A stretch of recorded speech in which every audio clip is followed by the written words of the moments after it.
Hi, Sahadev മാഷാണ്. Geometrical പാറ്റേൺസിന്റെ പുതിയൊരു എപ്പിസോഡിലേക്ക് എല്ലാവർക്കും സ്വാഗതം. ഇത്തവണ നമ്പർ ചാർട്ടിനെ കുറിച്ചും പസിലിനെ കുറിച്ചുമാണ് വിശദമായി പറയുന്നത്. അപ്പോൾ ഈ രണ്ട് ഐറ്റത്തെക്കുറിച്ചും രക്ഷിതാക്കൾക്ക് അറിയാനുള്ളത്, ടീച്ചേഴ്സിന് അറിയാനുള്ളത്, കുട്ടികൾക്ക് അറിയാനുള്ളത് അത് കൃത്യമായി പറയാൻ ശ്രമിക്കുകയാണ്. അപ്പോൾ ആദ്യം നമ്പർ ചാർട്ട്.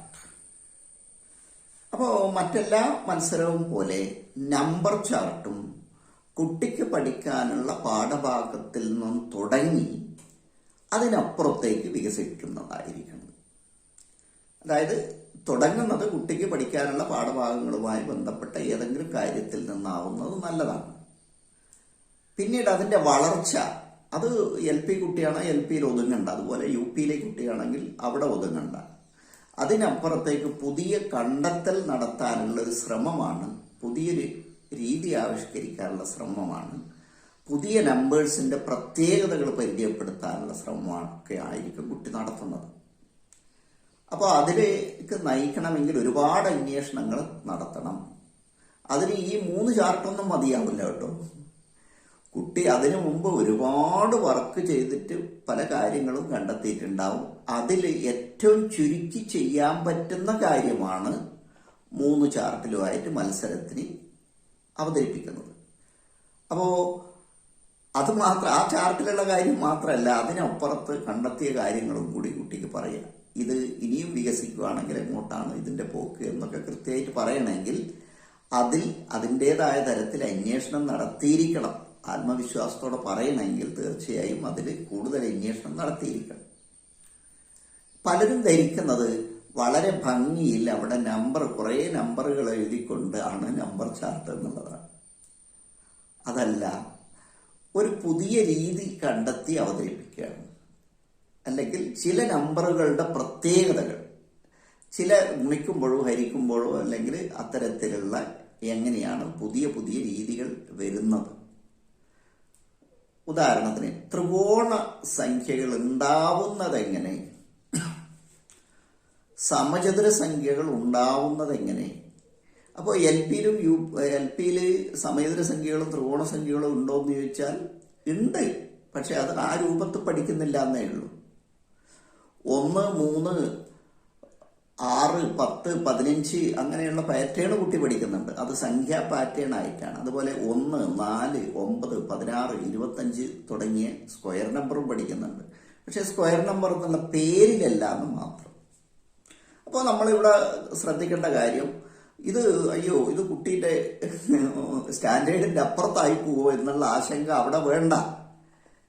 നിങ്ങളെ 4ാം ക്ലാസ് പഠിക്കുന്ന കുട്ടിയാണെങ്കിലും 4ാം ക്ലാസ്സിലുള്ള കുട്ടികളിൽ ഏറ്റവും മിടുക്കനായ കുട്ടിയാണ് ഈ നമ്പർ ചാർട്ട് അവതരിപ്പിക്കുന്നതെന്ന്. അപ്പോൾ അവന് 4ാം ക്ലാസ്സിലെ കാര്യം മതിയാവില്ല എന്നുള്ളത് ആദ്യം നമ്മൾ മനസ്സിലാക്കുക. ഇത് തന്നെയാണ് UP തലത്തിൽ പഠിക്കുന്ന കുട്ടിക്ക്. ഒരു 7ാം ക്ലാസ് പഠിക്കുന്ന കുട്ടിക്ക് അവന്റെ ബുദ്ധി 7ാം ക്ലാസ്സിൽ മാത്രമായിട്ട് തളച്ചിടാതെ അവനെ സ്വതന്ത്രമായിട്ട് കൂടുതൽ അന്വേഷണം നടത്താൻ വേണ്ടി വിടണം. അപ്പോൾ ഇത് കുട്ടീന്റെ നിലവാരത്തിനപ്പുറത്താന്ന് പറഞ്ഞ് തടസ്സപ്പെടുത്തരുത്. ഓക്കെ. അപ്പോ ഇനി നമ്പർ ചാർട്ട് തയ്യാറാക്കുമ്പോൾ നമുക്ക് എന്തോ അപ്പൊ അതേപോലെ തന്നെ നേരത്തെ പറഞ്ഞതുപോലെ പരമാവധി 3 ചാർട്ട് എന്നാണ് പറഞ്ഞത്.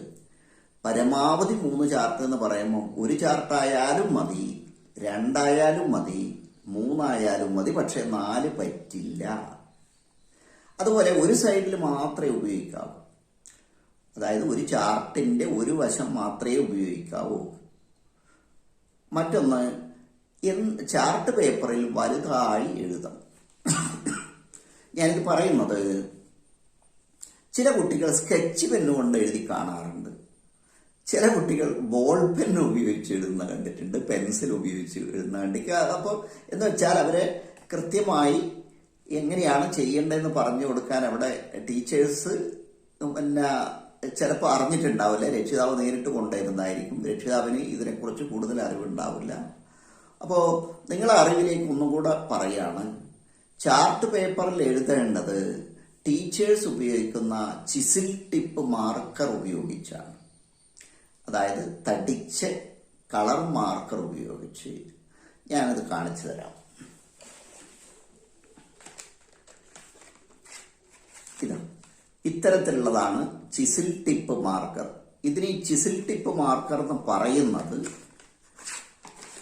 അതിന്റെ അറ്റം ചിസിൽ ടിപ്പിലായി, ചിസിൽ എന്ന് വെച്ചാൽ ഒരു ഉളിയുടെ രൂപത്തിലായിരിക്കും ഇതിന്റെ അറ്റം ഉണ്ടാവുക. അതുകൊണ്ടാണ് ഇതിനെ ചിസിൽ ടിപ്പ് മാർക്കർ എന്ന് പറയുന്നത്. ഇതുകൊണ്ടാണ് എഴുതേണ്ടത്. അപ്പൊ ഇത് ഒരു ചിസിൽ ടിപ്പ് മാർക്കർ. അപ്പോൾ എല്ലാം നമുക്ക് പരിശോധിച്ചാൽ അതിന്റെ ടിപ്പ് ഒരു ഉളിയുടെ രൂപത്തിൽ, ഒരു ചിസിലിന്റെ രൂപത്തിലായിരിക്കും എന്ന് കാണാം. അപ്പോൾ ഇതുകൊണ്ട് എഴുതുന്നതും ഒരു പ്രത്യേക രീതിയിലാണ്. അപ്പോൾ സാധാരണ പെന്നുകൊണ്ട് എഴുതുന്ന രീതിയിലല്ല ഇതുകൊണ്ട് എഴുതുന്നത്. അതിന്റെ മുനയുടെ ഭാഗം ഒരു 45 ഡിഗ്രി ചെരിവിൽ പിടിച്ച് കയ്യിൽ നിന്ന് ഉരുണ്ടു പോകാതെ എഴുതി ശീലിക്കണമെങ്കിൽ, ചെറിയ കുട്ടികൾ എഴുതി ശീലിക്കണമെങ്കിൽ വലിയവർ, അത് ടീച്ചറോ അല്ലെങ്കിൽ രക്ഷിതാവോ കൃത്യമായിട്ട് കാണിച്ചു കൊടുക്കണം. അത് നിശ്ചിത വണ്ണത്തിലും വലുപ്പത്തിലും ആയിരിക്കണം. ചിസിൽ ടിപ്പ് മാർക്കർ കൊണ്ട് തന്നെ സ്കെച്ച് പെന്നിന്റെ വണ്ണത്തിൽ എഴുതാം, കാരണം അതിന്റെ ടിപ്പ് വളരെ ഷാർപ്പാണ്. അപ്പോൾ ആ മുന മാത്രമാണ് വെക്കുന്നതെങ്കിൽ അവിടെ ഒരു സ്കെച്ച് പെന്ന് കൊണ്ട് എഴുതുന്ന വണ്ണ ഉണ്ടാവും. അത് പാടില്ല. അത് ചിസിൽ അതിന്റെ ഒരു തിക്നെസ് ഉണ്ട്. ഏതാണ്ട് ഒരു 1/2 സെന്റിമീറ്റർ ആണ്, 1/2 സെന്റിമീറ്റർ, ഒരു 4 മില്ലി എങ്കിലും ഉണ്ടാവും. ആ വണ്ണത്തിലാണ് എഴുത്ത് വരേണ്ടത്. അപ്പോൾ അങ്ങനെ എഴുത്ത് വരണമെങ്കിൽ ആ പ്രത്യേക രീതിയിൽ തന്നെ പെന്ന് പിടിച്ചിട്ട് എഴുതാൻ പരിശീലിക്കണം. മറ്റൊന്ന്, ചാർട്ട് പേപ്പറിൽ എഴുതുമ്പോൾ അത് വളഞ്ഞു പോയാൽ അതിനൊരു ഭംഗി ഉണ്ടാവില്ല. പ്രത്യേകിച്ച് നമ്പറുകൾ പ്രത്യേകിച്ചും അടുക്കി വെക്കുമ്പോൾ അതൊരു ചതുരക്കള്ളികളിൽ സമചതുരങ്ങളെ ഗ്രാഫ് വരച്ചുകൊണ്ട് അതിൽ വരച്ചാൽ നല്ല ഭംഗി ഉണ്ടാവും, കാണാൻ നല്ല രസമുണ്ടാവും. അതുപോലെ കണ്ടെത്തിയ കാര്യങ്ങൾ വാക്യത്തിൽ എഴുതേണ്ടി വന്നാൽ അത് ലൈൻ വരച്ചുകൊണ്ട്, കാരണം നീളമുള്ള ചാർട്ടിൽ കുട്ടികൾ നോട്ടിൽ എഴുതുമ്പോൾ തന്നെ വളഞ്ഞു പോകും, വരയില്ലാത്ത നോട്ടിൽ. അപ്പോൾ ചാർട്ടിന്റെ കാര്യം പറയാനില്ലല്ലോ. അപ്പോൾ ചാർട്ടിൽ ആദ്യം വരച്ചു വെക്കണം, പെൻസിൽ കൊണ്ട് ആദ്യം വരക്കുക എന്ന് പറഞ്ഞാൽ എപ്പോഴാ മത്സരം തുടങ്ങിയിട്ട്, അല്ലാണ്ട് കൊണ്ടുവരുന്ന ചാർട്ട് എന്ന് പറഞ്ഞാൽ ക്ലീൻ ചാർട്ടായിരിക്കണം, ഒരടയാളവും ഒരു കുത്തും കോമിയും ഒന്നും ഇല്ലാത്ത ചാർട്ടായിരിക്കണം. അപ്പോൾ അങ്ങനെയുള്ള കുട്ടികൾ വന്നിട്ട് അവിടുന്നാണ് കള്ളി വരക്കേണ്ടതും പിന്നെ മറ്റൊന്ന് എഴുതാനുള്ള വര വരക്കേണ്ടതും ഒക്കെ. നമ്പർ ചാർട്ടുകാർക്കൊക്കെ സമയം 3 മണിക്കൂർ എല്ലാവർക്കും ഉള്ളതാണ്. അതുകൊണ്ട് സമയത്തെക്കുറിച്ച് വേവലാതിപ്പെടണ്ട. പക്ഷെ ഇത് വീട്ടിൽ നിന്ന് പരിശീലിച്ചിട്ടാണ് അവിടെ ചെന്ന് ചെയ്യേണ്ടത്. അപ്പോൾ അവർക്കും 3 ചാർട്ട് ഉപയോഗിക്കാം. ചാർട്ട് ഞാൻ നേരത്തെ പറഞ്ഞ കട്ടിയുള്ള 300 GSM തിക്നെസ് ഉള്ള വൈറ്റ് ചാർട്ട്, വെള്ള തന്നെ ഉപയോഗിക്കാവൂ, കളർ ചാർട്ട് ഉപയോഗിക്കരുത്. അപ്പോ പിന്നെ ഈ കുട്ടികൾ എന്തൊക്കെ കൊണ്ടുപോകണം? അപ്പോൾ ഞാനിപ്പോൾ കാണിച്ച തരത്തിലുള്ള ചിസിൽ ടിപ്പ് മാർക്കർ, ആ മാർക്കറല്ലേ കുട്ടികൾക്ക് ഇഷ്ടമുള്ള കളർ കൊണ്ട് എഴുതാൻ സമ്മതിക്കരുത്. അതിന് ചാർട്ടിൽ എഴുതുന്ന ആ കളറ് ഡാർക്ക് കളറായിരിക്കണം. നിങ്ങൾക്ക് ബ്ലാക്ക് ഉപയോഗിക്കാം, ഡാർക്ക് ഗ്രീൻ ഉപയോഗിക്കാം, ഡാർക്ക് ബ്ലൂ ഉപയോഗിക്കാം, വയലറ്റ് ഉപയോഗിക്കാം, ബ്രൗൺ ഉപയോഗിക്കാം. സാധാരണഗതിയിൽ ഒരു സെറ്റിന് ഇത്രയാണ് ഡാർക്ക് കളർ കാണുന്നത്. അല്ലാതെ ലൈറ്റ് കളറിലുള്ള ഒന്നും ഉപയോഗിക്കരുത്. വേണ്ടി വന്നാൽ റെഡ് ഉപയോഗിക്കാം. അതിലുള്ള ബാക്കിയുള്ള കളറൊക്കെ ലൈറ്റാണ്. Yellow, orange, light blue, light green, ഇങ്ങനെയുള്ള കളറൊക്കെ അതിൻ്റെ അകത്തുണ്ട്. അത് ഒരു കാരണവശാലും ഉപയോഗിക്കരുത്. ഡാർക്ക് കളർ മാത്രമേ ഉപയോഗിക്കാവൂ. White ചാർട്ടേ ഉപയോഗിക്കാവൂ, one സൈഡേ ഉപയോഗിക്കാവൂ. അപ്പോൾ നമ്പർ ചാർട്ടുകാർക്ക് തീർച്ചയായിട്ടും ഒരു 3 സെന്റിമീറ്റർ പിന്നെ വീതിയിലും നീളത്തിലും ഒരു ബോർഡർ ആക്കിയിട്ട് വരക്കാം. അപ്പോൾ നമ്പർ ചാർട്ടുകാർക്ക് തീർച്ചയായിട്ടും ഒരു മീറ്റർ സ്കെയിൽ കൊണ്ടുപോകുന്നത് നല്ലതാണ്. കാരണം അവർക്ക് നീളത്തിൽ വരക്കേണ്ടതാണ്. കളങ്ങളൊക്കെ നീളത്തിൽ വരക്കണമെങ്കിൽ ഒരു ചാർട്ടിന്റെ നീളം എന്ന് പറഞ്ഞാൽ 71 സെന്റിമീറ്ററാണ്. അപ്പോൾ 60 സെന്റിമീറ്റർ സ്കെയിലും മതിയാവില്ല. അതുകൊണ്ട് മീറ്റർ സ്കെയിൽ കൊണ്ടുപോകുന്നത് നല്ലതാണ്. അപ്പോൾ ബോർഡർ വരയ്ക്കുമ്പോൾ ഒരു സ്കെയിലിന്റെ വീതിയിൽ, സാധാരണഗതിയിൽ ഒരു സ്കെയിലിന്റെ വീതി എന്ന് പറഞ്ഞാൽ 3 സെന്റിമീറ്ററാണ്. അതിൽ ലേശം കൂടുകയോ കുറയോ ചെയ്തേക്കാം. അപ്പോൾ കൃത്യമായിട്ട് വക്കിലൂടെ പിടിച്ച് ഒരു സ്കെയിലിന്റെ വീതിയിൽ കറക്റ്റായിട്ട് നമുക്ക് ബോർഡർ വരക്കാം 4 സൈഡും. അപ്പോൾ ഒരു ബോക്സ് പോലെ ഉണ്ടാവും. അതിൻ്റെ ഉള്ളിലാണ് നമ്മൾ മറ്റുള്ള കാര്യങ്ങളൊക്കെ എഴുതേണ്ടതും ചെയ്യേണ്ടതും. മറ്റൊന്ന്, നമ്പർ എഴുതുമ്പോൾ ഒരു 3 സെന്റിമീറ്റർ വലുപ്പമുള്ള സമചതുരങ്ങൾ അപ്പോൾ ഒരറ്റത്ത് നിന്നും 0 ഒരറ്റത്ത് വെച്ച് 3, 6, 9 അങ്ങനെ 3ന്റെ ഗുണിതങ്ങൾ പെൻസിൽ കൊണ്ട് അടയാളപ്പെടുത്തുക. അതേപോലെ സ്കെയില് താഴോട്ട് വരിക. അവിടുന്ന് 3, 6, 9 അടയാളപ്പെടുത്തിയിട്ട് ആദ്യം നേരെ വരയ്ക്കുക. മുഴുവനായിട്ടും വരച്ചതിന് ശേഷം അടുത്ത പ്രാവശ്യം ഇരുവശങ്ങളിലും. അപ്പോൾ എവിടുന്നാണോ അളവ് തുടങ്ങുന്നത് അതേ സൈഡിലാണ് മറുവശത്തും തുടങ്ങേണ്ടത്. എങ്കിൽ മാത്രമേ വര നേരെ വരൂ എന്നുള്ളത് പ്രത്യേകം കാണിച്ചു കൊടുക്കുക കുട്ടിക്ക്. യെസ്. അപ്പോ മത്സരം തുടങ്ങിക്കഴിഞ്ഞാലാണ് ഇതൊക്കെ ചെയ്യേണ്ടത്. ഇതും ഒരു പരീക്ഷ പോലെയാണ് എന്ന് നിങ്ങൾ പ്രത്യേകം ഓർക്കുക. പസിലായാലും നമ്പർ ചാർട്ടായാലും ജോമെട്രിക്കൽ ചാർട്ടായാലും സ്റ്റിൽ മോഡലായാലും ഇതൊക്കെ 3 മണിക്കൂർ നീളുന്ന ഒരു പരീക്ഷയാണ്. അപ്പോൾ പരീക്ഷയ്ക്ക് കോപ്പി അടിക്കാൻ പാടുണ്ടോ? ഇല്ല. നോക്കി എഴുതാൻ പാടുണ്ടോ? ഇല്ല. വേറെന്തെങ്കിലും നേരത്തെ എഴുതിക്കൊണ്ടുപോകാൻ പാടില്ല. പിന്നെയോ ഇതൊക്കെ കുട്ടി പഠിച്ചത് മനസ്സിൽ നിന്നെടുത്ത് എഴുതുകയാണ് വേണ്ടത്. ഒരു നമ്പർ ചാർട്ട് എഴുതുന്ന കുട്ടി കംപ്ലീറ്റ് മനസ്സിൽ നിന്നാണ് എടുത്ത് എഴുതേണ്ടത്. അപ്പോൾ ആ കാര്യത്തിൽ കണ്ടെത്തിയ കാര്യങ്ങളും അവതരിപ്പിക്കുന്ന കാര്യങ്ങളും ഒക്കെ മനസ്സിൽ നിന്ന് എടുത്തെഴുതണം. ഒരു തുണ്ട് കടലാസ് പോലും നോക്കി എഴുതാൻ പാടില്ല. അങ്ങനെ വന്നാൽ അത് പരീക്ഷയ്ക്ക് കോപ്പി അടിക്കുന്നതിന് തുല്യമാണ്. ഓക്കെ. അപ്പോൾ അത്രയും മനസ്സിലായി. അപ്പോൾ 3 മണിക്കൂറാണ് ഇതിനുള്ള സമയം. 3 മണിക്കൂർ കൊണ്ട് നിങ്ങൾ ഭംഗിയായി എഴുതി. അപ്പോൾ പരമാവധിയാണ് 3 ചാർട്ട്. ചിലപ്പോൾ ഒരു ചാർട്ടിൽ തീരും. അപ്പോൾ ചിലപ്പോൾ ഒന്നിൽ ചെയ്തു കഴിഞ്ഞാൽ അതിന്റെ കണ്ടെത്തലുകളൊക്കെ അവതരിപ്പിക്കാൻ വേണ്ടി രണ്ടാമതൊരു ചാർട്ട് എടുക്കാം. അപ്പോൾ അതിലും തീരുന്നില്ലേ 3ാമതൊരു ചാർട്ട്. പക്ഷെ 4ാമതൊരു ചാർട്ട് ഉപയോഗിക്കരുത്. 3 ചാർട്ടിൽ ഒതുക്കണം. പരമാവധി 3 എണ്ണമാണ്. അപ്പോൾ ചാർട്ടിന് ഈ നമ്പറിന് ഒരു പേര് കൊടുക്കണം. ഒരു രസകരമായ പേര് അത് നിങ്ങൾ തന്നെ കണ്ടെത്തിയിട്ട് കൊടുക്കണം.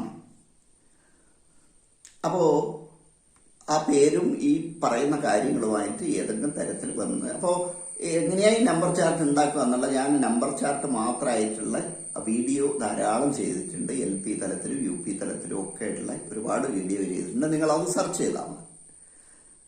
അപ്പോൾ 3 മണിക്കൂർ കൊണ്ട് നമ്മൾ കംപ്ലീറ്റ് ചെയ്ത് മറ്റൊന്ന് പെൻസിൽ കൊണ്ടാണ് കളം വരയ്ക്കേണ്ടത്, വരയ്ക്കാനുള്ള ലൈൻ ഇടേണ്ടത് എന്നുള്ള പ്രത്യേകം ശ്രദ്ധിക്കുക. ഓക്കെ. അപ്പോൾ പണി കഴിഞ്ഞതിന് ശേഷം 3 മണിക്കൂർ കഴിഞ്ഞാൽ നമുക്ക് ബെല്ലടിക്കും. അപ്പോൾ നമുക്ക് പുറത്തു പോയി ഭക്ഷണം കഴിച്ചു വരാം. അപ്പോൾ നിങ്ങൾ വരച്ച് ആ ചാർട്ട് 3 എണ്ണവും തിരിച്ചു വെക്കാൻ മറന്നു പോകരുത്. കാരണം നമ്മൾ മാർക്കർ കൊണ്ട് എഴുതിയതാണ്. അതിൽ ഒരു തുള്ളി വെള്ളം വീണാൽ ആ എഴുതി അവിടെ നിന്ന് പിറകിപ്പോവും. അപ്പോൾ പാടില്ല. അത് അബദ്ധം വരാതിരിക്കാൻ തിരിച്ചു വെച്ചിട്ട് അതിൻ്റെ മേലെ ബോക്സും സ്കെയിലും ഒക്കെ വെച്ചിട്ടേ പോകാൻ പാടുള്ളൂ. അപ്പോൾ തിരിച്ചു വന്നു കഴിഞ്ഞാൽ നമ്മളെ ഭാഗം വളരെ കൃത്യമായി കാണുന്ന രൂപത്തിൽ ചിലപ്പോൾ ഒരു ചാർട്ട് മാത്രമേ വെക്കാൻ സ്ഥലം ഉണ്ടാവും. ഇനി 3 ചാർട്ടും വെക്കാൻ അവിടെ മേശക്ക് സ്ഥലമുണ്ട്. 3ഉം കാണുന്ന രൂപത്തിൽ വെക്കുക. ഇല്ലെങ്കിൽ നമ്മൾ എവിടെയാണോ ആദ്യം പറയുന്നത് ആ ചാർട്ടാണ് ഏറ്റവും മേലെ വെക്കേണ്ടത്. അപ്പോൾ അതിൽ നിന്ന് പറഞ്ഞു തുടങ്ങി അടുത്ത കാര്യം വരുമ്പോൾ മാത്രമേ 2ാമത്തെ ചാർട്ട് അതിൻ്റെ മേലെ എടുത്തു വെക്കാവൂ. അതുപോലെ തന്നെയാണ് 3ാമത്തെ ചാർട്ട്. ഏതാണോ പറയുന്നത് അതിനാണ് പ്രാധാന്യം കൊടുക്കേണ്ടത്. കൈകൊണ്ട് ചാർട്ട് തൊടരുത്. ഒരു നീളമുള്ള പെൻസിൽ എടുത്തിട്ട് തൊട്ട് കൊണ്ട് പറയും. പിന്നെ ജഡ്ജസ് വന്നു കഴിഞ്ഞാൽ ചോദ്യം ഇങ്ങോട്ട് ചോദിക്കട്ടെ എന്ന് വിചാരിച്ച് നിൽക്കരുത്. വന്ന ഉടനെ തന്നെ നിങ്ങളടുത്തേക്കാണ് വന്നതെങ്കിൽ, നിങ്ങളെ പരിശോധിക്കാനാണ് വന്നതെങ്കിൽ ആദ്യം തന്നെ ഒരു നമസ്കാരമോ അല്ലെങ്കിൽ ഗുഡ് ഈവനിങ്ങോ ഗുഡ് ആഫ്റ്റർനൂണോ, മിക്കവാറും ഉച്ചയ്ക്ക് ശേഷമായിട്ട് ഗുഡ് ആഫ്റ്റർനൂണോട് കൂടി തുടങ്ങാം. അപ്പോൾ നമ്മൾ എന്താണ് ഇതിൽ പറയാൻ ഉദ്ദേശിക്കുന്നത് എന്ന് 5 മിനിറ്റ് കൊണ്ട് നന്നായിട്ട് പ്രസന്റ് ചെയ്യുക. അപ്പോൾ നമുക്ക് പഠിക്കാനുള്ള പാഠഭാഗത്തിൽ നിന്ന് എങ്ങനെയാണ് ഇത് തുടർന്ന് അന്വേഷണം നടത്തിയിട്ട് പുതിയ കാര്യം കണ്ടെത്തിയത് എന്ന് വളരെ വ്യക്തമായി അവർക്ക് മനസ്സിലാകുന്ന രൂപത്തിൽ തന്നെ അവതരിപ്പിക്കുക. അപ്പോൾ അതാടുന്ന് പെട്ടെന്ന് ചെയ്യാൻ കഴിയുന്നതല്ല. അതിലൊരുപാട് റിഹേഴ്സൽ നിങ്ങൾ വീട്ടിൽ നിന്നും സ്കൂളിൽ നിന്നും ചെയ്തിരിക്കണം. അപ്പോൾ ഈ ചാർട്ടിൽ നിങ്ങൾ പറയാൻ ഉദ്ദേശിക്കുന്ന കാര്യം വളരെ കൃത്യമായി ഒരു 5 മിനിറ്റ് കൊണ്ട് ഒതുങ്ങുന്ന രൂപത്തിൽ ഒരുപാട് തവണ പ്രാക്ടീസ് ചെയ്തിരിക്കണം. അത് നിങ്ങൾ തനിച്ച് ചെയ്യണ്ട. അതിന് സഹായിക്കാൻ നിങ്ങളെ ടീച്ചേഴ്സ് ഉണ്ട്, അതുപോലെ രക്ഷിതാക്കളും ഉണ്ട്. ഓക്കെ. അപ്പോൾ ശ്രദ്ധിക്കേണ്ടത് ജഡ്ജസ് ഇങ്ങോട്ട് ചോദിക്കട്ടെ എന്ന് നോക്കിയിട്ട് ഒരു കുട്ടി നിൽക്കരുത്. നിങ്ങളടുത്ത് വന്നാൽ നിങ്ങളെ അവസരമാണ്. നിങ്ങൾക്കൊരു 5 മിനിറ്റ് കിട്ടും. അപ്പോൾ അല്ലാതെ പിന്നെ വെറുതെ ഒന്നും പറയാതെ നിൽക്കുന്ന കുട്ടീൻ്റെ അടുത്ത് ജഡ്ജസ് ഒരിക്കലും 5 മിനിറ്റ് നിൽക്കില്ല. അവരങ്ങ് അടുത്ത കുട്ടീൻ്റെ അടുത്തേക്ക് പോകും. അപ്പോൾ അവിടെ പിടിച്ചു നിർത്തിക്കൊണ്ട് നിങ്ങൾ ഏറ്റവും നല്ല രൂപത്തിൽ പ്രസന്റേഷൻ നടത്തേണ്ടത് നിങ്ങളെ ബാധ്യതയാണ്, നിങ്ങളെ ഉത്തരവാദിത്വമാണ്. അപ്പോൾ നിങ്ങൾ പ്രസന്റ് ചെയ്യുന്ന രീതി കണ്ട് ജഡ്ജസ് അവിടെ നിന്ന് പോകണം. അപ്പോൾ ചിലപ്പോൾ നിങ്ങൾക്ക് 5 മിനിറ്റ് കൂടുതൽ കിട്ടിയെന്ന് വരും. അപ്പോൾ പ്രസന്റേഷൻ, ആ അവതരിപ്പിക്കുന്ന രീതി കുറച്ച് തട്ടും തടവും ഉണ്ട്, ആത്മവിശ്വാസം ഇല്ല എന്ന് തോന്നിയാൽ അവരപ്പുറത്തേക്ക് പോകും. അതെല്ലാം സാധാരണഗതിയിൽ സംഭവിക്കുന്നതാണ്. തീർച്ചയായും ഒരു 5 മിനിറ്റ് നിങ്ങൾക്ക് അവകാശപ്പെട്ടതാണ്. അത് പരമാവധി നിങ്ങൾ ഉപയോഗിക്കുകയാണ് വേണ്ടത്. അല്ലാതെ ജഡ്ജസ് എന്നോടൊന്നും ചോദിച്ചില്ല എന്നൊരിക്കലും പറയരുത്. ജഡ്ജസ് ഒന്നിനെ ചോദിക്കുന്നു, നിങ്ങൾ അങ്ങോട്ടല്ലേ പറയേണ്ടത്. ഓക്കെ. അപ്പോൾ നമ്മൾ അവതരണം കഴിഞ്ഞു കഴിഞ്ഞാൽ നമ്മളെ പണി കഴിഞ്ഞു. അപ്പോൾ സമ്മാനം കിട്ടുമോ, സ്ഥാനം കിട്ടുമോ, വിട്ടാതിരിക്കുമോ, അത് ജഡ്ജസിന്റെ തീരുമാനമാണ്. ഓക്കെ. അപ്പോൾ ഇതൊക്കെയാണ് നമ്പർ ചാർട്ടിൽ ശ്രദ്ധിക്കേണ്ടത്. ചിസിൽ ടിപ്പ് മാർക്കർ കൊണ്ടാണ് എഴുതേണ്ടത്. ഇതിന് ഉപയോഗിക്കേണ്ടത് നല്ല കട്ടിയുള്ള കാർഡ് ഷീറ്റാണ്. വലിയ സ്കെയിൽ കൂടെ കൊണ്ടുപോകേണ്ടി വരും. ഒപ്പം ചെറിയ സ്കെയിലും തീർച്ചയായിട്ടും വേണം. സെന്റിമീറ്റർ അളന്ന് അടയാളപ്പെടുത്തണമെങ്കിൽ ചെറിയ സ്കെയിൽ വേണം, പ്ലാസ്റ്റിക് സ്കെയിൽ വേണം. ഓക്കെ. അപ്പോൾ മറ്റെല്ലാ സാധനങ്ങളും അതുപോലെ വര തെറ്റിപ്പോയ മായ്ക്കാനുള്ള റബ്ബറോ അത് കൂടുതലായിട്ട് നിങ്ങൾക്കറിയാലോ എന്തൊക്കെ സാധനങ്ങളാണ് വേണ്ടത്. അപ്പോൾ നമ്പർ ചാർട്ടിന്റെ കാര്യം ഇങ്ങനെ. ഇനി പസിൽ അവതരിപ്പിക്കുമ്പോഴും ഇത് തന്നെയാണ്. 3 ചാർട്ടാണ് പരമാവധി അവിടെയും ഉപയോഗിക്കാവുന്നത്. പരമാവധിയാണ്. അത് 1 ചാർട്ടായാലും മതി, 2 ആയാലും മതി. എന്നാൽ 3 എണ്ണത്തിൽ അപ്പുറം പാടില്ല. 1, 2, 3. 4ാമതൊന്നും പാടില്ല. 1 സൈഡ് മാത്രമേ ഉപയോഗിക്കാവൂ. നിങ്ങൾക്ക് ബോർഡർ വരക്കാം വളരെ ഭംഗിയായി. സാധാരണഗതിയിൽ ഏത് പസിലാണെങ്കിലും അതിന് രസകരമായ ഒരു കഥയോടുകൂടിയോ അല്ലെങ്കിൽ ഒരു ക്വസ്റ്റ്യൻ ഉണ്ടാക്കുക എന്ന് പറഞ്ഞാൽ അത്തരത്തിലായിരിക്കും. അപ്പോൾ ആ കഥ അല്ലെങ്കിൽ അങ്ങനെയുള്ള ചോദ്യം രസകരമായി നിങ്ങൾക്ക് എഴുതാം. നിങ്ങൾ എഴുതേണ്ടതും ഞാൻ നേരത്തെ കാണിച്ച ആ ചിസിൽ ടിപ്പ് മാർക്കർ ഉപയോഗിച്ചാണ്. പിന്നെ പെൻസിൽ കൊണ്ട് നേർവര വരഞ്ഞതിന് ശേഷം അതിലൂടെയാണ് എഴുതേണ്ടത്. മാർക്കർ കൊണ്ട് എഴുതുന്ന നിശ്ചിത വണ്ണമുണ്ട്.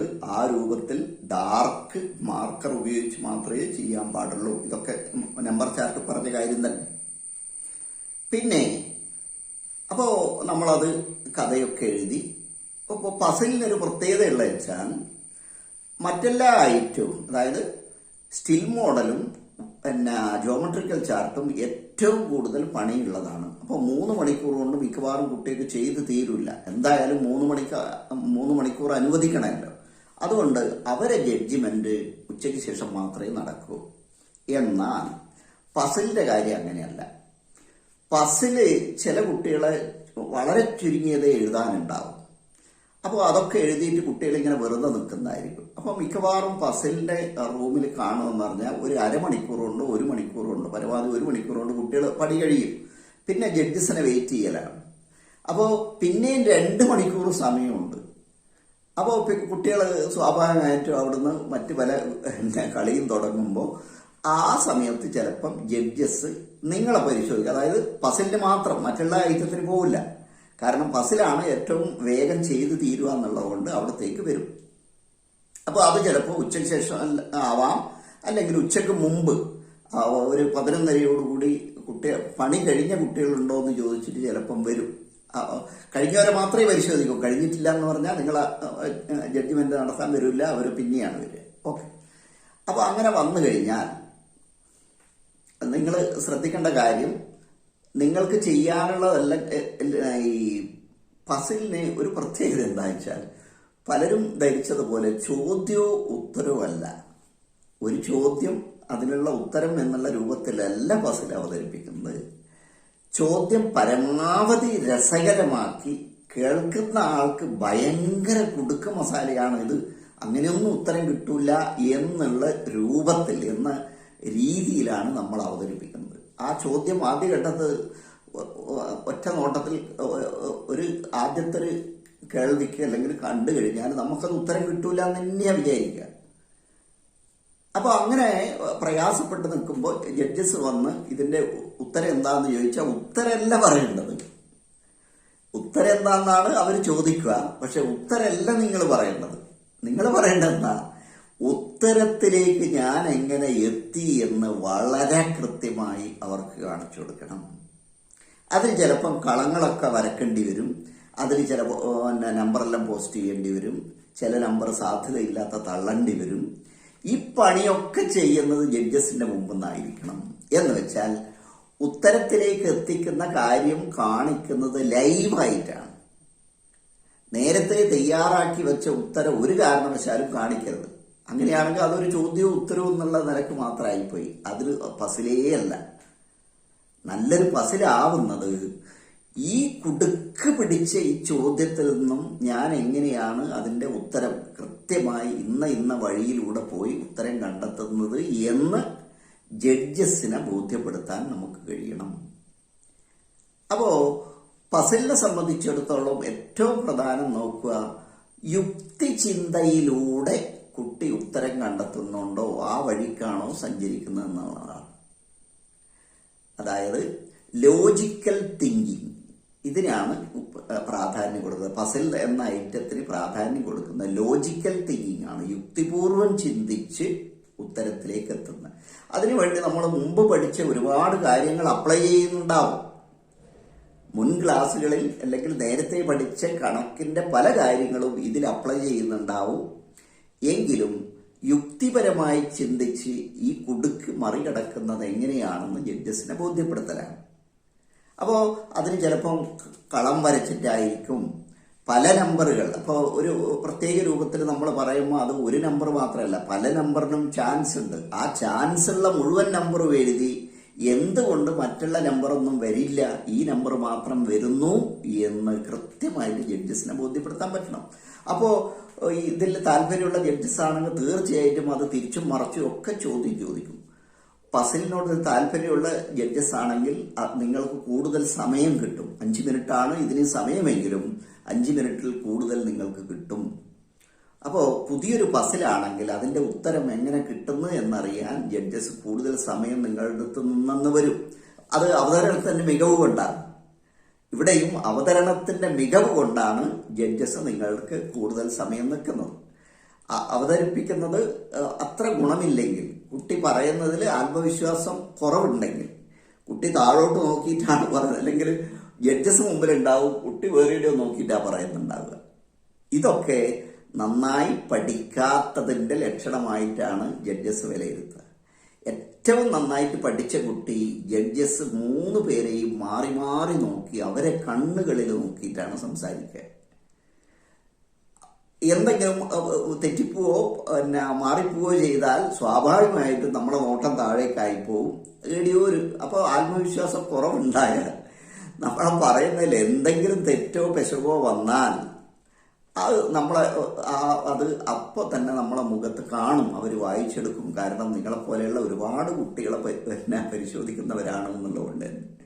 അപ്പോൾ ഇവിടെയും നല്ല റിഹേഴ്സൽ നിങ്ങൾ നടത്തണം. പസിലിനെ സംബന്ധിച്ചിടത്തോളം ഏറ്റവും കൂടുതൽ വാചകടി കൊണ്ട് കിട്ടേണ്ടതാണ്. വെറും വാചകടിയല്ല, പാഠഭാഗവുമായി ബന്ധപ്പെട്ട് യുക്തിപരമായി ഞാൻ എങ്ങനെയാണ് ഈ പ്രതിസന്ധി മറികടക്കുന്ന പസിൽ എന്ന് പറഞ്ഞാൽ അത് തന്നെയാണ്. എന്തെങ്കിലും ഒരു കുടുക്കപ്പെട്ടു പോയാൽ ആടുന്ന വളരെ യുക്തിപൂർവ്വം ചിന്തിച്ച് നമ്മളത് ആ അപകടം അല്ലെങ്കിൽ ആ കുടുക്ക് മസാല തരണം ചെയ്യുന്നത് എങ്ങനെയെന്ന്, അത് നിത്യജീവിതത്തിലും നമുക്ക് ഒരുപാട് ആവശ്യമുള്ളതാണ്. നമ്മൾ എന്തെങ്കിലും ഒരു പ്രതിസന്ധി പെട്ടുപോയാൽ എങ്ങനെയാണ് വളരെ കൃത്യമായി ആലോചിച്ച് അതിന് സൊല്യൂഷൻ കണ്ടെത്തുന്നത് എന്നുള്ളത്. ഓക്കെ, അപ്പോൾ പസിലിനെ സംബന്ധിച്ചിടത്തോളം ഒന്നുകൂടെ ഞാൻ പറയുന്ന, ഒരു ചോദ്യവും ഒരു ഉത്തരവും എന്നുള്ള നിലക്കല്ല, ചോദ്യം ഏറ്റവും രസകരമായും ഏറ്റവും സങ്കീർണമായും അവതരിപ്പിക്കുക. ഇത് ഒരു തരത്തിലും ഉത്തരം കിട്ടില്ല എന്നുള്ള തരത്തിൽ തന്നെയാണ് നമ്മളിത് കാണുക. അപ്പോൾ ഇത്രയും പ്രയാസം നിറഞ്ഞ ഒരു കുടുക്ക് മസാല പിടിച്ച ഒരു ചോദ്യം എങ്ങനെയാണ് ഈ കുട്ടിക്ക് പഠിക്കാനുള്ള പാഠഭാഗവുമായി ബന്ധപ്പെടുത്തിയും അതുപോലെ അവന്റെ നിലവാരത്തിലുള്ള യുക്തിചിന്തയാണ്. 4ാം ക്ലാസ്സിലെ കുട്ടി ഹയർ സെക്കൻഡറിക്കാരന്റെ ചിന്തയല്ല വേണ്ടത്, അത് വൈകാട്ട് പഠിച്ച് അവതരിപ്പിക്കല്ല വേണ്ടത്. ഒരു 4ാം ക്ലാസ്സുകാരന്റെ മനസ്സിൽ തോന്നുന്ന യുക്തിചിന്തയാണ്. ഇനി UP-കാരനാണെങ്കിൽ ഒരു 7ാം ക്ലാസ്സുകാരന്റെ മനസ്സിൽ തോന്നുന്ന തരത്തിൽ, തോന്നുന്നെന്ന് പറഞ്ഞാൽ കൃത്യമായി ചെയ്യേണ്ട കാര്യങ്ങൾ അതാണ് ചെയ്ത് അല്ലാതെ ഈ ഒരു ചോദ്യത്തിന് ചിലപ്പോൾ വളരെ എളുപ്പത്തിൽ ഹൈസ്കൂളിലും ഹയർ സെക്കൻഡറിയിലും ചില ഫോർമുലയെല്ലാം ഉപയോഗിച്ചിട്ട് ഉത്തരം കണ്ടെത്തുന്നുണ്ടാവും. അത് ഈ കുട്ടി ചെയ്യരുത്. അത് രീതിയെ വേറെയാണ്, അത് അവർക്ക് പഠിക്കാനുള്ള രീതി വേറെയാണ്. ഇവിടെ ഈ കുട്ടി അതിന് ഉത്തരം കണ്ടെത്തുന്നത് അവന് പഠിക്കാനുള്ള പാഠഭാഗവുമായി ബന്ധിപ്പിച്ച് സ്വന്തമായി ഒരു യുക്തി ചിന്തയിലൂടെ അവനാണ് അതിന് ഉത്തരം കണ്ടെത്തുന്നത്. ഇപ്പൊ രണ്ടും രണ്ടാണ്. ഒരേ ചോദ്യത്തിന് ഹയർ ലെവലിൽ ഉത്തരം കണ്ടെത്തുന്ന രീതിയും താഴെ തലത്തിൽ ഉത്തരം കണ്ടെത്തുന്ന രീതിയും രണ്ടും രണ്ടാണ് എന്ന് വ്യക്തമാക്കാനാണ് ഞാൻ പറഞ്ഞത്. LPയിലോ UPയിലോ പഠിക്കുന്ന കുട്ടി ഹൈസ്കൂളിലുള്ള കാര്യം പറഞ്ഞുകൊണ്ടല്ല, അവിടുത്തെ സൂത്രവാക്യം ഉപയോഗിച്ചു കൊണ്ടല്ല ഈ പ്രശ്നം പരിഹരിക്കേണ്ടത് എന്ന് ഒന്നും കൂടെ ഓർമ്മിപ്പിക്കാം. ഓക്കെ, അപ്പോ പസിൽ എന്നെ ഏറ്റവും കൂടുതൽ, ഞാൻ നേരത്തെ പറഞ്ഞല്ലോ, ഏറ്റവും കൂടുതൽ വാചകടി വേണ്ടതാണ്. നമ്മൾ ഒരു കലാമേളക്കൊക്കെ ഒരു പ്രസംഗ മത്സരം അല്ലേ, പദ്യപാരായണം, അതിനൊക്കെ നിൽക്കുമ്പോൾ എന്ന് പറഞ്ഞാൽ നമ്മൾ എത്ര തവണ റിഹേഴ്സൽ ചെയ്യുന്നുണ്ട്. ഇതേപോലെ തന്നെ ഒരുപാട് തവണ മുമ്പിൽ ജഡ്ജസ് ഇരിക്കുന്നുണ്ട്, വീട്ടുകാരെ മുമ്പിൽ വെച്ച് പറയുക, ടീച്ചേഴ്സിന്റെ മുമ്പിൽ വെച്ച് പറയുക. അപ്പോൾ ഇടക്കും തലക്കും അവർ ചോദ്യങ്ങൾ ചോദിക്കും. ഇങ്ങനെയൊക്കെയാണ് കുട്ടികളെ ഒരുക്കുക. അപ്പോൾ ഇത് രക്ഷിതാക്കളും അറിയേണ്ട ഇങ്ങനെയാണ്. അപ്പോൾ ഒരു ചോദ്യം അതിന്റെ ഉത്തരവ് ഇതാന്നുള്ള രൂപത്തിൽ അവതരിപ്പിച്ചാൽ അത് പസിലേ അല്ല. ഒന്നുകൂടെ ഓർക്കുക, ഉത്തരത്തിലേക്ക് എങ്ങനെ എത്തിച്ചേരുന്നു എന്ന് കൃത്യമായി കുട്ടിക്ക് പറഞ്ഞ് അവതരിപ്പിക്കാൻ കഴിയണം. അവിടെയാണ് ഒരു പസിലിന്റെ വിജയം. അപ്പോൾ ഞാൻ മുമ്പൊക്കെ അവതരിപ്പിച്ച പല പസിലുകളും ഒരു 10 അക്ക സംഖ്യ, കാണാതെ പോയ ഒരു പാസ്വേഡൊക്കെ കണ്ടെത്തുന്ന രീതി, അതൊക്കെ ഞാൻ വളരെ ഡീറ്റെയിൽ ആയിട്ട് പല വീഡിയോയിലും പലതരത്തിലുള്ള പസിൽ ഞാൻ അവതരിപ്പിച്ചിട്ടുണ്ട്. അത് നിങ്ങൾ നോക്കിക്കോളൂ, എങ്ങനെയൊക്കെയാണ് ഉത്തരത്തിലേക്ക് എത്തിക്കുന്നത്. ഡയറക്റ്റ് ആയിട്ട് ഉത്തരം പറയാതെ ഓരോ ഘട്ടവും മറികടന്ന് അതുപോലെ എലിമിനേഷൻ രീതിയിൽ പലതും അങ്ങനെയാണ് നമുക്ക് ചെയ്യേണ്ടി വരിക. ഈ എലിമിനേഷൻ രീതിയിൽ ഓരോന്നും തള്ളേണ്ടത് തള്ളി അവസാനം കറക്റ്റ് നമ്പർ എങ്ങനെയാണ് കണ്ടെത്തുന്നത് എന്ന് പല ഘട്ടങ്ങളിലൂടെ കടന്നിട്ടാണ് വരുന്നത്. ഓരോന്നിനും അതിൻ്റെതായ ന്യായം പറഞ്ഞുകൊണ്ടാണ് വരുന്നത്. അപ്പോൾ അങ്ങനെയുള്ള കാര്യങ്ങളൊന്നും മറന്നുപോയത്. അപ്പോൾ ഇത്തവണ ഞാൻ പറഞ്ഞത് ഒരു നമ്പർ ചാർട്ട് എങ്ങനെയാണ് ഒരുക്കേണ്ടത്, അതുപോലെ ഒരു പസിൽ എങ്ങനെയാണ് ഒരുക്കേണ്ടത് എന്നുള്ളതാണ്. ഇപ്പൊ നമ്പർ ചാർട്ടിന്റെ കാര്യത്തിൽ അതും ഞാൻ നേരത്തെ പറഞ്ഞ പോലെ ഒരുപാട് ഉദാഹരണങ്ങൾ ഞാൻ ചെയ്തിട്ടുണ്ട്. അപ്പോൾ മുമ്പൊരിക്കൽ ഞാൻ ചെയ്തത് ഒന്ന് ഓർമ്മിപ്പിക്കാം. രാമാനുജൻ കണ്ടെത്തിയ രീതി ഇങ്ങനെയായിരിക്കാം എന്ന് കരുതി നമ്മളൊരു രീതി അവതരിപ്പിച്ചിട്ടുണ്ട്. അദ്ദേഹം ഇല്ലാത്തോട്ടും ഇപ്പൊ ചോദിച്ചിട്ട് കാര്യമില്ല. എന്ന് വെച്ചാൽ രാമാനുജൻ സംഖ്യ 1729 പ്രത്യേകതകൾ എന്താണ്, എങ്ങനെയാണ് വരുന്നതെന്ന് അതൊരു കൃത്യമായൊരു പട്ടികപ്പെടുത്തലിലൂടെ നമുക്ക് കണ്ടെത്താൻ പറ്റും. അതായത് 2 വ്യത്യസ്ത സംഖ്യകളുടെ ക്യൂബുകളുടെ തുകയായി 2 വ്യത്യസ്ത രീതിയിൽ എഴുതാൻ പറ്റുന്ന ഏറ്റവും ചെറിയ സംഖ്യയായ 1729 അദ്ദേഹം എങ്ങനെയാണ് കണ്ടെത്തിയത്. അങ്ങനെയാണെങ്കിൽ അതിന്റെ ചുവട് പിടിച്ചുകൊണ്ട് നമുക്ക് ചെയ്യാൻ പറ്റുന്ന ചില നമ്പർ ചാർട്ടുകളുണ്ട്. ഉദാഹരണത്തിന് 2 വ്യത്യസ്ത വർഗസംഖ്യകളുടെ തുകയായി 2 വ്യത്യസ്ത രീതിയിൽ എഴുതാൻ പറ്റുന്ന ഏറ്റവും ചെറിയ സംഖ്യ കണ്ടെത്താൻ ഇതേ രീതി തന്നെ ഉപയോഗിക്കുക. അവിടെ അത് മാത്രമല്ല കിട്ടുക, അങ്ങനെയുള്ള 2ാമത്തെ സംഖ്യ ഏതാണ്, 3ാമത്തെ സംഖ്യ ഏതാണ്, 4ാമത്തെ സംഖ്യ ഏതാണ്, ഇത് വികസിപ്പിച്ചു പോകുന്തോറും നമുക്ക് അങ്ങനെ ഒരുപാട് കണ്ടെത്തൽ നടത്താൻ പറ്റും. ഓക്കെ, അപ്പോൾ നമ്പർ ചാർട്ട് പറഞ്ഞ് പസിലിന് ഏറ്റവും കൂടുതൽ പ്രാധാന്യം കൊടുക്കുന്നത് യുക്തിചിന്ത ഉപയോഗിച്ചാണോ, ലോജിക്കൽ തിങ്കിങ്ങിലൂടെയാണോ ഈ പ്രശ്നത്തെ കുട്ടി മറികടക്കുന്നത് എന്നുള്ളതാണ്. അപ്പോൾ തനിക്ക് പഠിക്കാനുള്ള പാഠഭാഗവുമായി ബന്ധപ്പെട്ട കാര്യങ്ങളിൽ അത്തരത്തിലുള്ള ഒരു വലിയ പ്രശ്നം അതുമായിട്ട് ബന്ധപ്പെടുത്തിക്കൊണ്ട് തന്നെ അപ്പോൾ നേരത്തെ പഠിച്ച മുൻ ക്ലാസ്സുകളിൽ ഗണിത ക്ലാസ്സിൽ പഠിച്ച മുന്നറിവ് നമ്മളിവിടെ അപ്ലൈ ചെയ്യുന്നുണ്ട്. പക്ഷെ പ്രാധാന്യം യുക്തിചിന്തക്ക് തന്നെയാണ് എന്നത് പ്രത്യേകം ശ്രദ്ധിക്കുക. അപ്പോൾ ഞാൻ ഇത്തവണ പറഞ്ഞത് ഒരു നമ്പർ ചാർട്ട് LP ആയാലും UP ആയാലും എങ്ങനെ ഒരുക്കണം എന്ന് ടീച്ചേഴ്സിനും രക്ഷിതാക്കൾക്കും കുട്ടികൾക്കുമുള്ള ഒരു പൊതു നിർദ്ദേശങ്ങളാണ്. അതുപോലെ പസിൽ. ഇപ്പോൾ പസിലിന് ഒരു പേര് വേണേ, പസിലിനും ഒരു പേര് വേണം. അപ്പോൾ നല്ല രസകരമായ ഒരു പേരാണ് നിങ്ങൾ പസിലിന് തിരഞ്ഞെടുക്കേണ്ടത്. ഇവർക്ക് രണ്ടു പേർക്കും ബോർഡർ വരക്കാം. ബോർഡർ വരച്ചുകൊണ്ട് തന്നെ തുടങ്ങാം. അപ്പോൾ നേരത്തെ വീട്ടിൽ നിന്ന് പലതവണ പ്രാക്ടീസ് ചെയ്താൽ മാത്രമേ ആ നിശ്ചിത സമയം കൊണ്ട് നമ്മൾ പണി തീരൂ. ഒപ്പം പ്രസന്റേഷനാണ് ഏറ്റവും പ്രധാനമെന്ന് ഞാൻ ഓരോ ഐറ്റത്തിനും പറയുന്നുണ്ട്. അത് സ്റ്റിൽ മോഡലായാലും ജിയോമെട്രിക്കൽ ചാർട്ടായാലും അതുപോലെ പസിലായാലും നമ്പർ ചാർട്ടായാലും എല്ലാം കുട്ടിയുടെ പ്രസന്റേഷനാണ് ഏറ്റവും കൂടുതൽ മാർക്ക്. അത് പാഠഭാഗവുമായിട്ട് ബന്ധപ്പെട്ടതാണോ എന്നുള്ളതാണ് അടുത്ത്. പസിലിന് മാത്രം അത് യുക്തിചിന്ത ഉപയോഗിച്ച്, അതായത് ലോജിക്കൽ തിങ്കിങ് ഉപയോഗിലൂടെയാണോ കുട്ടി ഈ ഉത്തരത്തിലേക്ക് എത്തിയത് എന്ന് പരിശോധിക്കും. അപ്പോൾ ഇതൊക്കെയാണ് പൊതുവായി പറയാനുള്ള കാര്യങ്ങൾ. അപ്പോൾ പിന്നെ LP വരുന്ന 4 കാര്യങ്ങളും നമ്മൾ പറഞ്ഞ്. മറ്റൊന്ന് UP ഗെയിമാണ്. ഗെയിം എന്ന് പറഞ്ഞാൽ കളി തന്നെ. അപ്പോൾ കളി, ഒരു വിഷമം പിടിച്ച പാഠഭാഗം പഠിക്കാൻ വേണ്ടി നമ്മളൊരു കളി ആവിഷ്കരിക്കുകയാണ്. LP ഗെയിം ഇല്ല, അതുകൊണ്ട് UP ഗെയിം. UP ഹൈസ്കൂളാണ്. അപ്പോൾ UP ഹൈസ്കൂളായാലും പഠിക്കാൻ പ്രയാസമുള്ള ഒരു പാഠഭാഗം ഒരു കളിയിലൂടെ, ഞാൻ ഉണ്ടാക്കിയ കളിയിലൂടെ, ആ കളി നിങ്ങൾ വികസിപ്പിച്ചതാണ്, ആ കളിയിലൂടെ നിങ്ങളും നിങ്ങളുടെ കൂട്ടുകാരും വികസിപ്പിച്ചെടുത്ത കളിയിലൂടെ എങ്ങനെയാണ് രസകരമായ ഒരു പഠനമാവുന്നത് എന്നാണ് ജഡ്ജസിനെ ബോധ്യപ്പെടുത്തേണ്ടത്. അപ്പോൾ ഒറ്റയ്ക്ക് കളിക്കാൻ പറ്റുമോ? ഇല്ല. അപ്പോൾ നിങ്ങൾ ക്ലാസ്സിൽ നിന്ന് കുട്ടികൾ, അതായത് 2 കൂട്ടുകാരും ചേർന്നിട്ടാണ്, 2 3 4 കൂട്ടുകാർ ചേർന്നിട്ടാണ് കളിക്കുന്നത്. ഇവിടെയോ, ഇവിടെ കുട്ടി ഒറ്റയ്ക്കല്ല ഉണ്ടാവും. അപ്പോൾ ആരാ കൂടെ കളിക്കുക? തീർച്ചയായും നിങ്ങളെ മിടുക്കാണ് നിങ്ങളെ മുമ്പിൽ വരുന്ന ജഡ്ജസിനെ കൊണ്ട് കളിപ്പിക്കുക എന്നുള്ളത്. ജഡ്ജസ് 3 പേരുണ്ടാവും. അപ്പോൾ കുട്ടി ഉൾപ്പെടെ 4 പേർക്ക് വേണമെങ്കിൽ കളിക്കാം. അല്ലെങ്കിൽ ഏറ്റവും ചുരുങ്ങിയത് ആ കൂട്ടത്തിലുള്ള ഒരാളെങ്കിലും കളിക്കാൻ നിങ്ങളെ കൂടെ കൂടും. അത് നിങ്ങളെ സാമർഥ്യമാണ്, നിങ്ങളെ വാചകടി കൊണ്ട്, അല്ലെങ്കിൽ നിങ്ങളെ ആ പ്രസന്റേഷന്റെ മികവ് കൊണ്ട്. സാറേ ഇത് മനസ്സിലാവണമെങ്കിൽ കളിക്ക് തന്നെ വേണമെന്ന് പറഞ്ഞ്, സാറേ കളിക്കെന്നും പറഞ്ഞ് അവരെ നിർബന്ധിക്കണം. തീർച്ചയായിട്ടും അവർ നിങ്ങളെ കൂടെ കളിക്കും. കുറച്ചു നേരം എങ്ങനെയാണ് ഈ കളി ഓരോ സ്റ്റേജിലേക്കും പോകുന്നത് എന്നറിയാൻ വേണ്ടി തീർച്ചയായിട്ടും കളിക്കും. അപ്പോൾ ഞാൻ മുമ്പ് അവതരിപ്പിച്ചിട്ടുണ്ട്, 2 ഗെയിം ഞാൻ അവതരിപ്പിച്ചിട്ടുണ്ടായിരുന്നു. ഒന്ന് നെഗറ്റീവ് പോസിറ്റീവ് സംഖ്യകൾ കൂട്ടുന്ന ഒരു കളി ഉണ്ടായിരുന്നു. ഇപ്പോൾ നെഗറ്റീവ് പോസിറ്റീവ് സംഖ്യകൾ ഇപ്പോൾ ഹൈസ്കൂളിലേക്ക് പോയിട്ടുണ്ട്. ആ കളി ഹൈസ്കൂൾ കുട്ടികൾക്ക് ഉപയോഗിക്കാം.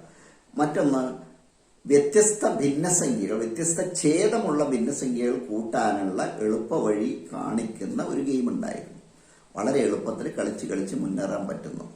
ഇപ്പോൾ 2 വ്യത്യസ്ത ഛേദമുള്ള ഭിന്നസംഖ്യകൾ, അത് അംശം 1 വരുന്നത്, ഒരേ അംശമുള്ള 1 വരുന്ന, അത് എളുപ്പത്തിൽ കൂട്ടാനുള്ള ഒരു കളിയായിട്ട് ഞാൻ ചെയ്തിട്ടുണ്ടായിരുന്നു. അപ്പോൾ കളിക്കാനൊരു കളിക്കളം വേണം. നിങ്ങൾക്ക് 3 ചാർട്ട് ഉപയോഗിക്കാം. അതിൽ ഒരു ചാർട്ടിൽ കളം വരക്കാം, കളിക്കാനുള്ള കളം. അപ്പോൾ നീക്കാൻ കരു വേണ്ടി വരും. അതുപോലെ ഡെയ്സോ അല്ലെങ്കിൽ മറ്റെന്തോ പകടിയോ നിങ്ങൾ ഉണ്ടാക്കേണ്ടി വരും. ഇതൊക്കെ അവിടെ നിന്ന് ഉണ്ടാക്കേണ്ടതാണ്. നീക്കാനുള്ള കരുവും അതുപോലെ ഡെയ്സ് അല്ലെങ്കിൽ പകട, ഈ സാധനങ്ങളൊക്കെ 3 മണിക്കൂർ കൊണ്ട് നിങ്ങൾ അവിടെ നിന്ന് ഉണ്ടാക്കേണ്ടതാണ്. കളിയാണെങ്കിൽ കളിക്കൊരു നിയമം വേണം. കളി നിയമം നിർബന്ധമാണ്. ആ കളി നിയമം കൃത്യമായിട്ട് എഴുതിയിരിക്കണം.